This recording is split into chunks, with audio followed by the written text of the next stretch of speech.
এই ভিডিওটা কিন্তু খুব গুরুত্বপূর্ণ, কারণ আগের ভিডিওতে বলেছিলাম যে গোচরে বুধ আর বৃহস্পতি মিথুন রাশিতে ট্রানজিট করছে এবং সেখানেই কম্বাস্টেড হচ্ছে, মানে অস্ত যাচ্ছে। কিন্তু এই প্রভাবটা কিন্তু সমস্ত রাশির উপরে কিন্তু পড়বে, কারোর ক্ষেত্রে একটু বেশি পড়বে, কারোর ক্ষেত্রে কম পড়বে। কিন্তু কারো ক্ষেত্রে যাদের বেশি পড়বে তাদের কেন পড়বে, কারণ সেখানে বুধ কিন্তু কম্বাস্টেড হচ্ছে। বুধ যদি কম্বাস্টেড হয় তাহলে কিন্তু অতিরিক্ত সাবধানতা আপনাকে অবলম্বন করতে হবে। যেমন কি যোগাযোগ বা চুক্তিতে কিন্তু একটা বিভ্রান্তি আসতে পারে, একটা কনফিউশন সৃষ্টি হবে, বিনা কারণে একটা হঠকারী সিদ্ধান্ত নিয়ে নেবেন, সেটা কিন্তু আপনাকে ভেবে চিন্তে নিতে হবে।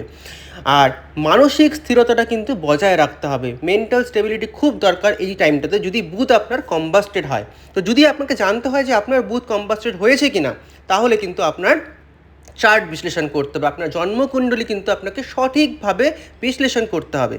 আর সেই বিশ্লেষণের জন্য যদি আপনার কোনো সহায়তা দরকার পড়ে, যদি আপনার মনে হতে পারে যে আপনার বুধ কম্বাস্টেড আছে কিনা জানতে চান, তাহলে আমাকে কমেন্ট করবেন। আর ভিডিওটা ভালো লেগে থাকলে নিজের প্রিয়জনদের সাথে শেয়ার করে দেবেন আর একটা লাইক করে দেবেন। ব্যক্তিগত রাশিচক্র বা জন্মকুণ্ডলী বিশ্লেষণের জন্য যোগাযোগ করো অ্যাস্ট্রো রক্তিমকে নিচের দেওয়া এই দুটি নম্বরে।